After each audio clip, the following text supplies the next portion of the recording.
you signed one kid, right? Yeah. Yeah. Can you talk about him at all? I can't. NCAA. Yeah, he's on can't. campus? He is a verbal and he's a good player. How many do you have any more to give? Yeah, we have one currently. How's that looking? We're out working very hard. That's a good answer. Yeah, we're out working very hard. What is it? No stone has been. Every stone's been turned over. Let's just put it that way. Yeah. Well, what's the buzz on the circuit as far as when you're out recruiting now? Because you're everywhere. You're at the camps. You're at everything there is right now. What are folks telling you? What are you hearing? I tell you, nothing but positive. Everybody's extremely like I sit with other coaches, right. And they couldn't be more happier for me.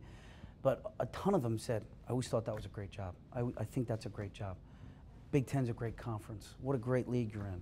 Nothing but positive, upbeat. It's the Big Ten.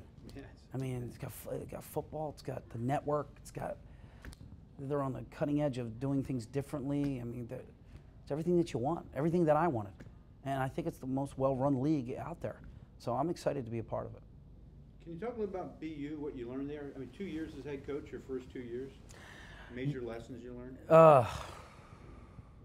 I just learned to one, be a little bit more patient. Even though we had success, you can't get it all right away, especially in the non-conference at a lower level. You have to have a vision of what you want. You have to set goals, but they can't be too lofty, because if they're too lofty and you don't hit those goals, it really, personally, it'll hurt your ego and mentally, and for the team, it'll hurt the team because they feel like they're failing. And it's okay to fail.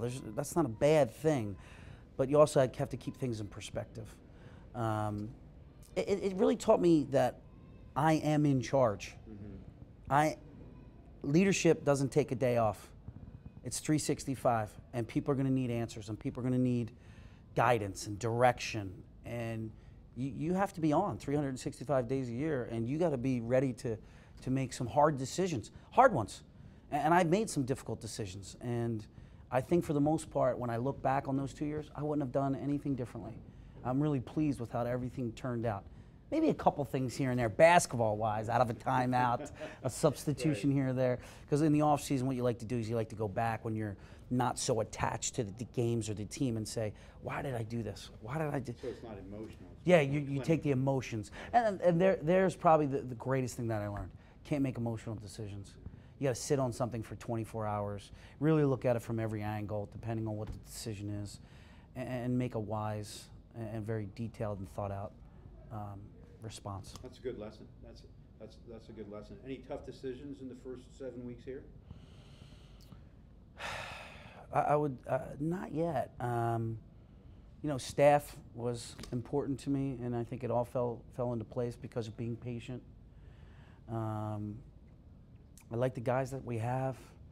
I like the fact that Tim and Graham allowed me to go out and see all the players before they got here, so they knew who I was, so they weren't coming into it blind. That's a good gesture. I mean, we worked for on the that kids, together. yeah. Yeah, I mean, but the administration was very supportive of that.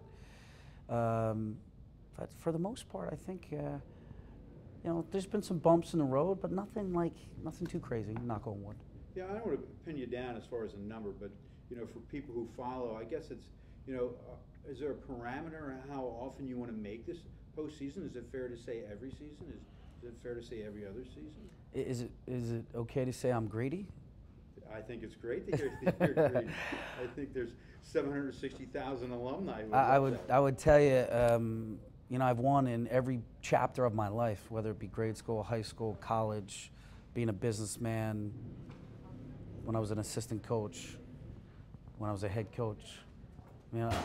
We've had success. I've had success. I've won in all walks, all levels of my life. So I don't expect it to be any differently here. I mean, when I went to Villanova, we went to the tournament 5 years in a row, and they've gone 8 years in a row now. And I think them and Pitt have their only team in the Big East to do that. Well, I want to start a streak like that. That's the goal here. And then once you get to the tournament, let's not just be happy to be there. Let's do some damage. Let's get in here and make some things happen. One or two more questions. I know you're busy. Can you talk about your first job? You were in sales, right? Yeah. You were selling copiers? Yep. Can you talk about Actually, that? I went from pharmaceutical sales.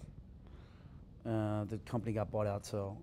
Because that's a plum sales job, farm, right? Oh, it was great. Yeah. I actually worked in Allentown for Dave's dad. It was incredible. And then I left and worked for my brothers. And, you know, they brought me up the chain. It's hard. What were you selling? Printing, copiers, You mean like web? faxes. Oh, yeah.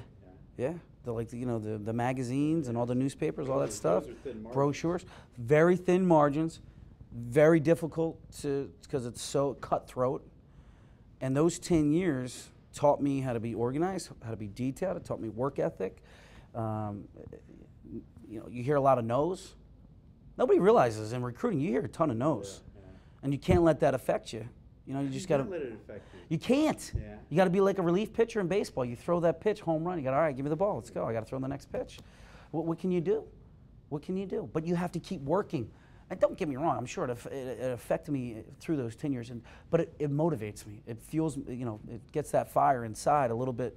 Fuels the fire. Well, you seem to have a great wife, so you got at least one yes on that side. I guess that's My wife, as they say, I outkicked my coverage. Yeah. I outkicked my coverage big time. Was that a tough sell?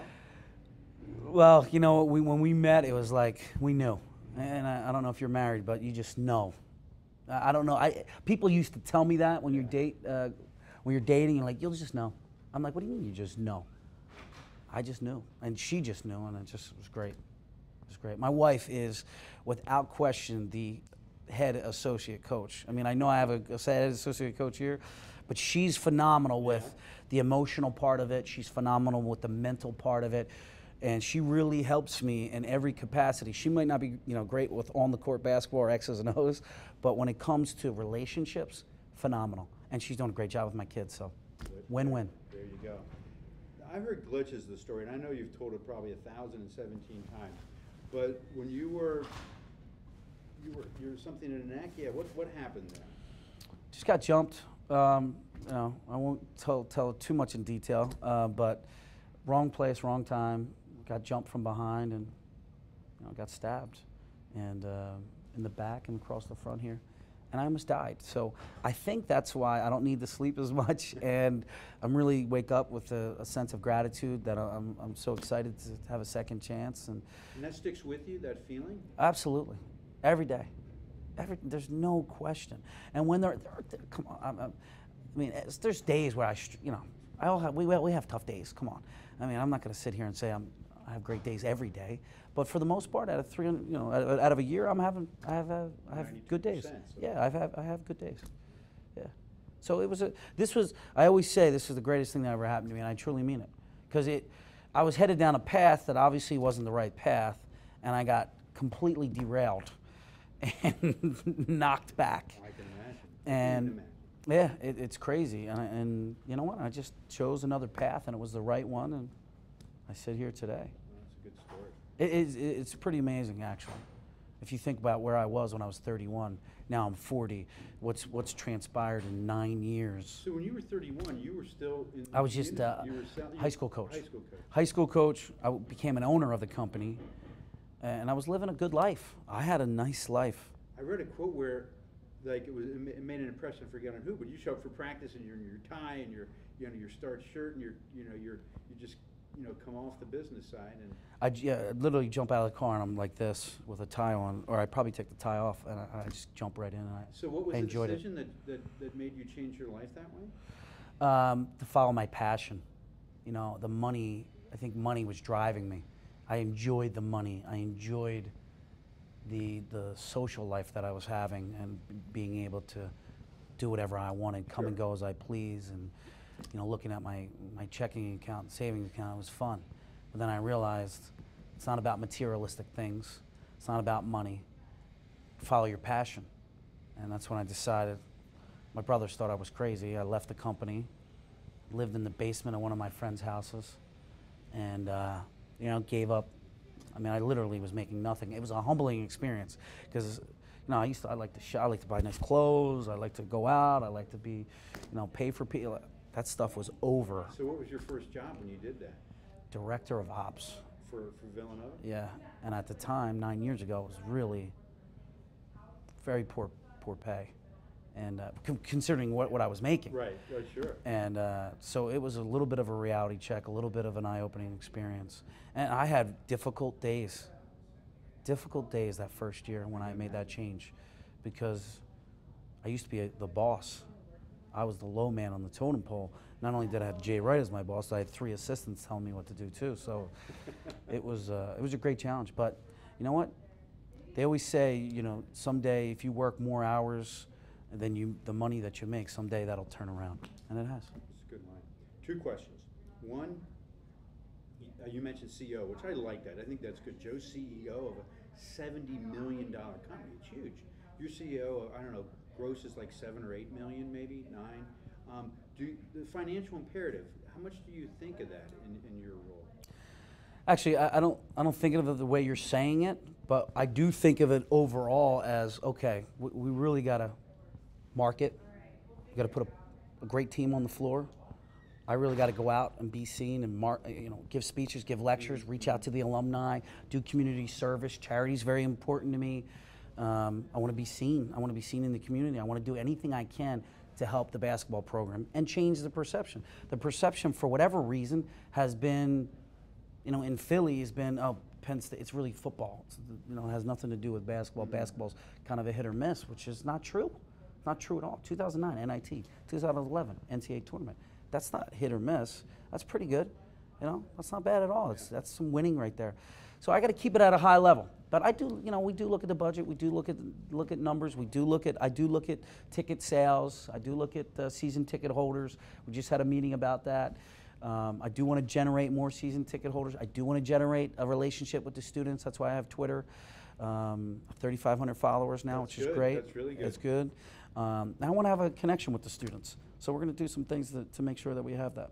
Cool. Last question. What's the best thing that has happened basketball related since June 4th, besides getting the job? What's the best thing that's happened to me, basketball related? Well, I would say my family's here. That was a piece that was kind of a void. You're missing something. And my wife and kids are here. That would be that piece. I think our kids are working hard, and getting an early commitment was nice. But our kids are working hard. So I would say either one of those 2. Good answer.